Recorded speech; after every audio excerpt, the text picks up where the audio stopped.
And now to our next speaker, who is Finnish innovation fund Citrus own foresight specialist Elina Kiiski-Kataja.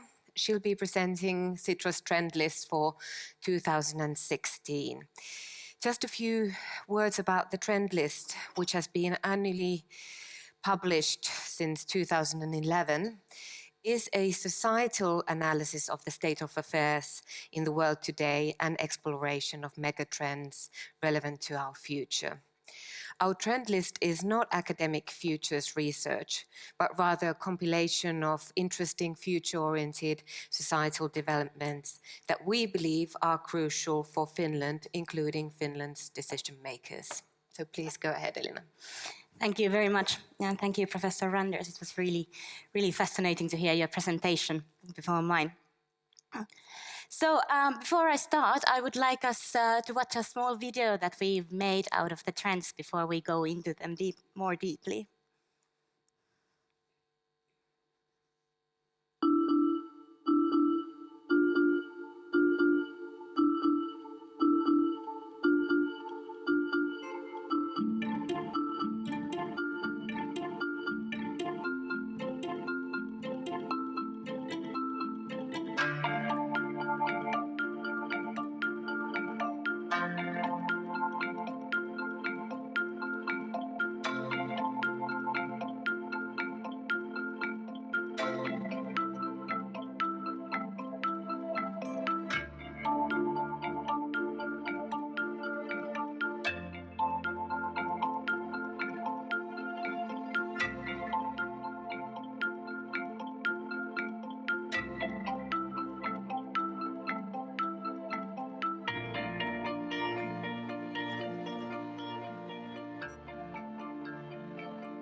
So there, briefly, you saw our megatrends for 2016.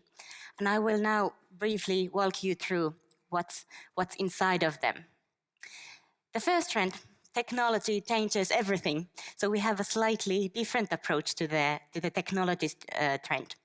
We know that it is obviously a bit provocative to say that technology will change everything. So why are we saying this?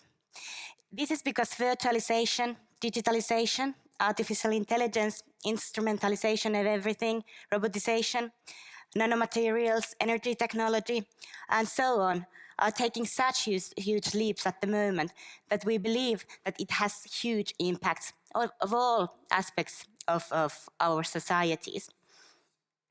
So there are, if you look at the futures debates going on at the moment, there are a lot of people who are asking the question if the humankind will change more in the next 30 years than it has changed in the past 300. So why is this question being asked? And who holds the future vision of this question? Well, when you look at the debate, it's not a debate that is going on in political life, for example, but you see this debate going on in the technology hubs of the world. And if you just look at the Silicon Valley, which is probably the most familiar for us, you see that there are a lot of really interesting discussions and a lot of interesting visions going on. For example, Elon Musk, who is the guy behind Tesla and SpaceX, his goal is actually to make a human species, humans a multiplanetary species. So he wants to colonize Mars. There are over 52 companies in the Silicon Valley who try to solve the mystery of death. Also, another extremely interesting development is the artificial intelligence. Artificial intelligence is already here, and we are already applying it and developing it and using it. But the big question behind artificial intelligence is to what extent it will be developed. Because there is this division between the views. Others say that super artificial intelligence would be greatest innovation ever made in the human history. And now we are speaking about development which could take place in 50 years or so. So it's not that far, even if it sounds like a science fiction. On the other hand, there is this part of the conversation, people who are saying that it's like playing with a bomb. We don't know what would happen if we had machines that could develop themselves and could learn by themselves. So this is definitely a debate I would suggest that we all should look into and participate. But also there are other things that already are currently in our debates more: work, pay, polarization, inequality in the society due to technological development, and also development of the media, journalism, and democracy when it comes to technology change that we've seen, for example, in journalism and in social media. So all these are questions that we should be answering already. So the good question is, who owns the future? And we think that we should all participate in this debate. Another aspect I would like to bring up is a question of demography. And it, of course, relates to many things, but it relates especially to technology. As you see, there's this pyramid, age pyramid, how it used to be. And now in the future, we are moving towards a square or a diamond more, especially here in Finland, but in the Western countries. We have an aging population. So it means that young people can't really adapt new technologies just by themselves, or they can't solve sort of the big future questions by themselves. It means actually that because we have such a huge range of people in different ages functioning in the society, we all must take action. We all must be aware of the developments and take our stance. However, even if we are facing a lot of challenging developments that we are not very sure what it means, we believe that technology offers also great possibilities. And it's not about technology being just good or bad. It is a matter of what we are using it for when building our societies. We also believe that we might actually see a return and appreciation of human capabilities that really makes us human and distinct us from machines. Creativity, imagination, care, empathy, and so on. So we believe that we could and we should direct our efforts for things that really matter, which mean technology being an enabler of sustainable well-being. The next trend on our list is global interdependency. The World Economic Forum is speaking about the rise of geoeconomy. What does this geoeconomy mean? It means for them globalization, world trade, and power politics becoming even more intertwined. They are using this phrase, the language is trade, but the logic is war, which is, of course, is giving quite cold idea what is going on in the world politics at the moment. But it means also new players, new initiatives, new goals, plus tensions and unpredictable factors. Just to mention a few of these new initiatives, I would bring up the Silk Road of China that they are building to boost their economy and also power in the political world arena. Also new free trade arenas around the world that are being built, which shift the economic balance that we've used to know. But also a lot of factors that are a bit unpredictable that can take us by surprise. For example, climate change, oil price, especially from the Finland's point of view, Russia and the developments in the Russian policies are interesting. What will happen there? Growing instability in the Middle East and the extent of terrorism are, for example, things that we are thinking in our daily lives at the moment. However, there's this point of black swans that was already mentioned also before. Things that take us more and more by surprise, developments that nobody had ever thought of. It's not maybe a matter of that they would happen more often, but it's probably the idea that the world has become much smaller than it was, mostly due to the internet. So we sort of feel these black swans and their effects much more closely than we used to. But it seems that we are living in a very unpredictable global environment, and it seems that those who benefit of this environment are those who can play the game and define their own future.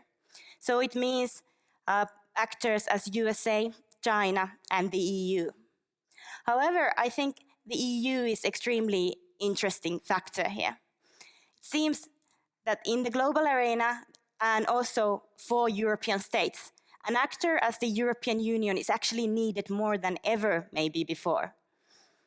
However, the EU is at the same time quite much challenged from inside when it comes to Eurozone, problem solving in this area, so the immigration questions that are dividing the Union at the moment, and also the forthcoming British referendum on the membership of the European Union. But the EU has always also gained from crises for getting new directions. So it will be interesting to see whether this will be a momentum for the EU for rise or fall. But it's something that we here in Finland should really keep an eye on, and also should think how important the future of the EU is also from the point of view of Finland. Also, this challenge applies international organizations that in the times of the geo-economy seem to be bypassed quite easily. But also, as being said already many times today, actually the challenges we are facing are global by their nature. So it means that also international organizations should be visible players with alongside of USA, China, and the EU. However, it's not an easy task to do to update the toolbox of these international organizations. So the interesting question from the Finnish point of view is obviously what now, what next for Finland? Finland has gained from globalization enormously. Of course, there are a lot of these rankings and indexes and so on, but I would just like to point out one that I found quite interesting. It's made by Bertelsmann Stiftung, which is a German foundation and think tank. They made a research of the winners of the globalization. And their finding was that Finland was the country that has had most gained from globalization in the world between the period of 1990 and 2011. Most gained in the world. So this means that multilateral world, ability to participate in the global arena, has served Finland really well. This is probably the course that we also need in the future. But we also need to come in terms with this new complexity and find approaches that are suitable for this complex world and the methods of working there.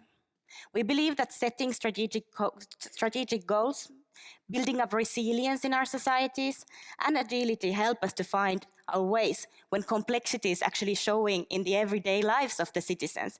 But it should be also applied to the global arena and global politics that we are doing in the 21st century.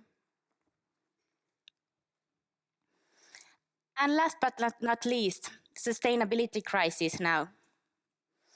So, as already mentioned many times before today, global warming and resource scarcity are things that really define our future and our actions. What are we doing today? Professor Randers mentioned that yes, it's a difficult task to change this paradigm. But we believe that the biggest challenge of our time really is to change our mindset about the planet, the economy, and the well-being. This means decoupling of economic growth and the use of natural resources.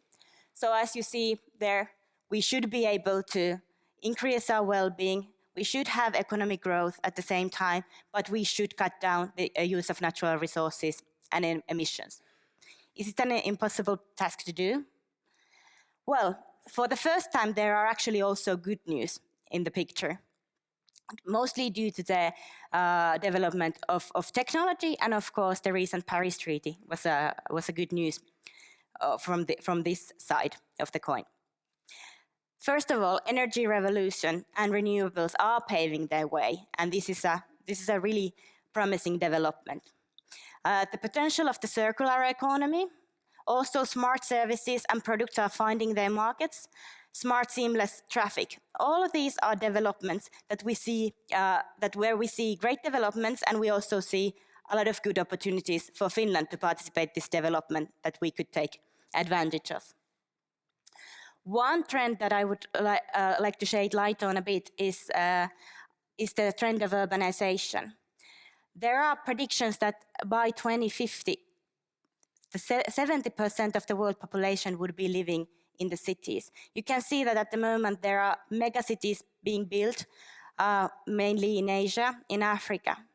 So we believe that cities are actually key for solving wicked problems, because in the cities, what kind of infrastructure you are building, what kind of housing, what kind of mobility you are building, and if the huge amount of population is living in the cities, it has a great impact of the whole global world.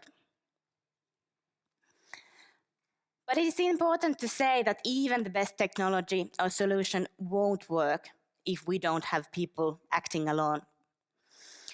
We found out in a study before Paris climate meeting that Sitra conducted with 11 international institutions and think tanks, that just by applying solutions that have already been proven to work, we could cut the emissions by 25% globally. And we were just having a look at 17 different technologies or solutions that have already been proven to work. So there are a lot of good opportunities that we could grasp, but it depends if the people are acting alone. Also, the market is huge for clean tech solutions, according to market studies we have conducted. And as said before, Finland has a lot to offer here. But it means that we all, as citizens, consumers, politicians, decision makers, or business leaders, we should actually have a new mindset, progressive thinking, see what the opportunities are ahead of us, and be brave enough to grasp these opportunities. So these were the megatrends of Sitra for 2016. I will now pass the floor for the debate, for the panel. And during the panel, you also have a possibility to ask questions on the trend list, if you feel. There are a lot of materials regarding the trends on our website, so I warmly recommend you to have a look at those if you are interested in knowing more. Thank you very much.